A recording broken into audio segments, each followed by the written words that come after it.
Teknikalnya sudah naik, technical MACD juga naik. Harga wajar Tefas, kita lihat laporan keuangannya untuk saham Tefas ini di 2023 kuartal 2, ternyata pendapatan dan laba bersihnya turun minus, lebih rendah dibandingkan kuartal 2. Sedangkan untuk price to book value-nya 18,1, price to earning ratio-nya PER-nya 1543, tinggi sekali. Kali ini kita akan mencari tahu, membahas saham yang memang sedang uptrend. Apakah saham ini masih layak beli atau sudah terlalu mahal? Kita akan membahas 4 saham: Bank Niaga, Indonesian Tobacco, Malindo Feedmill, Telefas. Yuk cari tahu saham ini, tapi jangan lupa subscribe youtube.com/@investawa.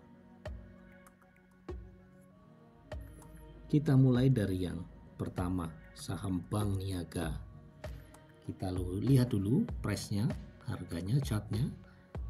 Sahamnya naik dari 1.200 menjadi 1.800, kemudian terkoreksi di 1.640. Indikator teknikalnya, MACD-nya terlihat sudah jenuh dan menuju support-nya, kita lihat di 1.600. Jika kita bicara harga wajar Bank Niaga, kita melihat dulu dari sisi laporan keuangan. Di tahun 2023 ini, Bank Niaga mengalami kenaikan baik pendapatan maupun laba bersih. Pendapatannya naik 4% dan laba bersihnya 23%. Begitupun kinerja di tahun 2022 full years, di mana pendapatan naik 12,6%, laba bersih naik 26,2%. Terus jika posisi beli di support 1.600, kita tahu bahwa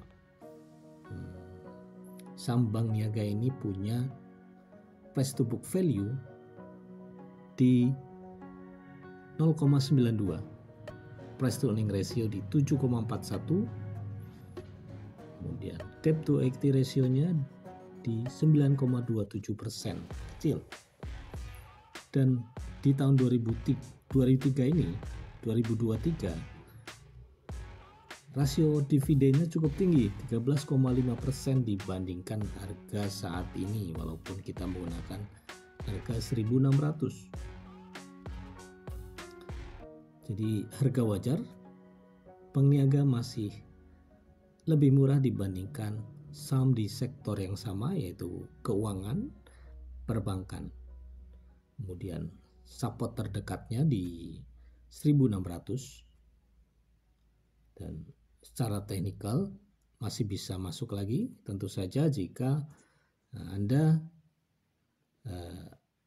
ingin melakukan average out, tentunya bisa beli lagi, masih secara fundamental masih lebih murah. Bagaimana dengan kita baru, artinya belum memiliki portofolio di saham Bank Niaga ini, maka apa masih bisa melakukan pembelian? Jika tidak berani, maka akan membeli saham apa? Kita akan bahas di slide saham berikutnya. Yang kedua, Malindo Feedmill. Kita lihat chartnya, teknikal sudah naik ke 600 rupiah per lembar saham dari 472. Dari sisi teknikal juga udah overbought. Harga wajar MEN, jika kita bicara harga wajar, kita lihat laporan keuangannya di tahun 2023 kuartal 2. Saham MEN ini pendapatannya naik 7,8%, laba bersihnya naik 154%, dan di tahun full year 2022 juga baik pendapatan maupun laba bersihnya mengalami kenaikan. Bagaimana dengan price to book value-nya? Price to book value-nya masih di 0,54, PER-nya 27,85.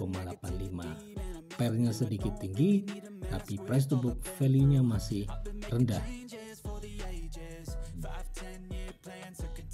Kemudian debt to equity ratio-nya 145%, cukup tinggi untuk saham ini karena di atas 100%. Tapi dari sisi dividen, rasio dividennya mencapai 4,6%. Jadi secara harga wajar memang saham ini masih middle. Anda bisa beli di support dengan estimasi harga di 400-an. Masih bisa masuk lagi jika Anda sudah membeli, tentunya saya kira Anda bisa masukin jika memang Anda seorang trader. Di sini average up saya kira tidak memungkinkan untuk saham ini ya, karena support di 480, sedangkan harga saham sudah cukup tinggi dan fluktuasinya cukup besar, lebih cocok untuk seorang scalping.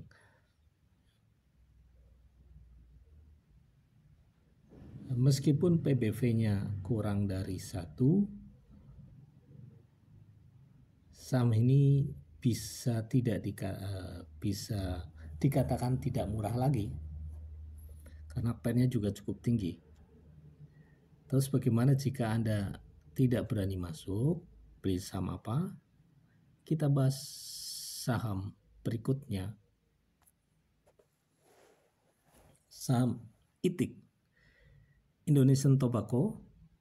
Kita lihat chartnya, technical, masih konsolidasi. Lihat di sini, kita lihat ada akumulasi volume. Lihat secara teknikal juga masih rendah, MACD-nya di bawah. Tinggal kita lihat laporan keuangan dari Indonesian Tobacco ini. Dari sisi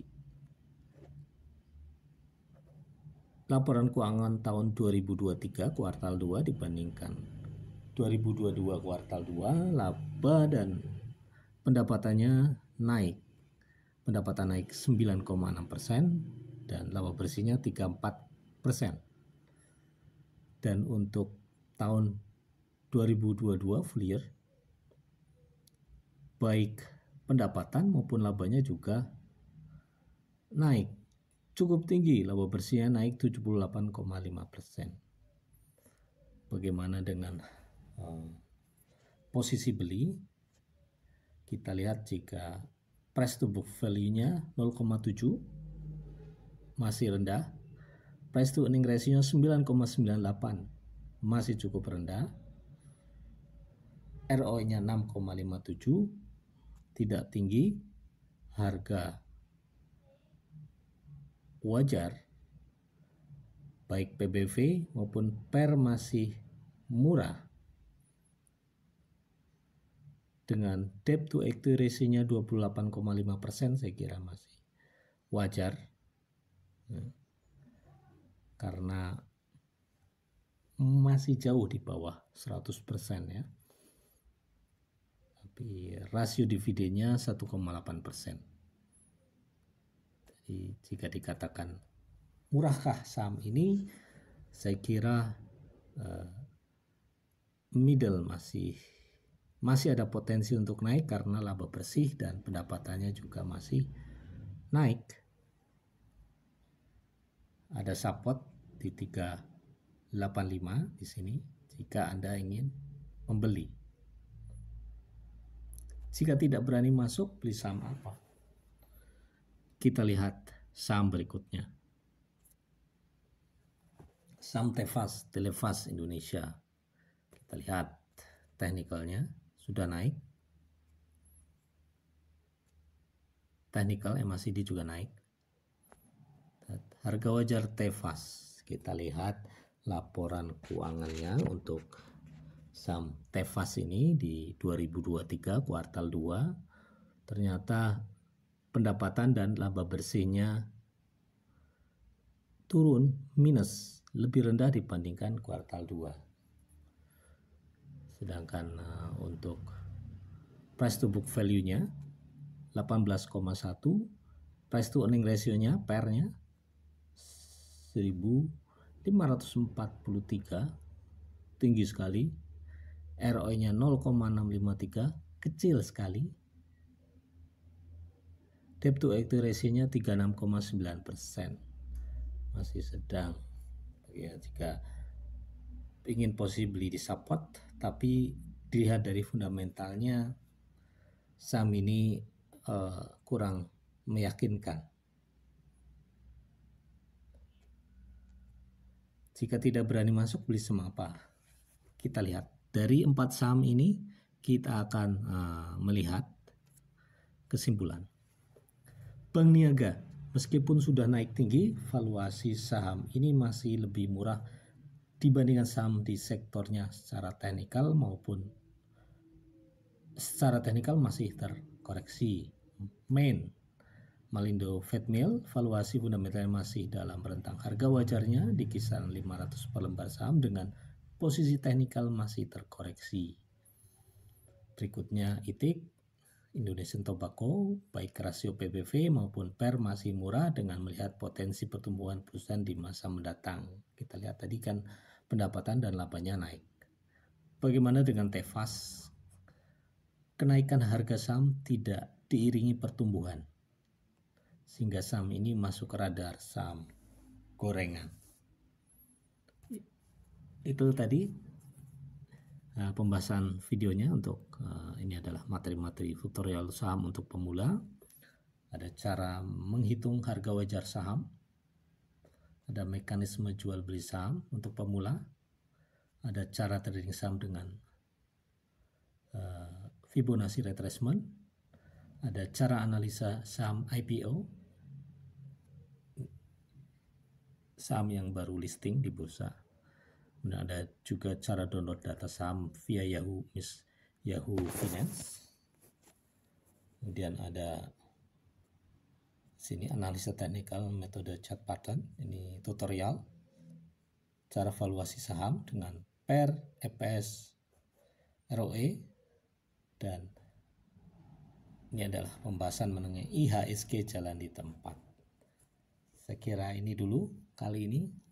Jangan lupa subscribe youtube.com/investama. Sampai bertemu kembali.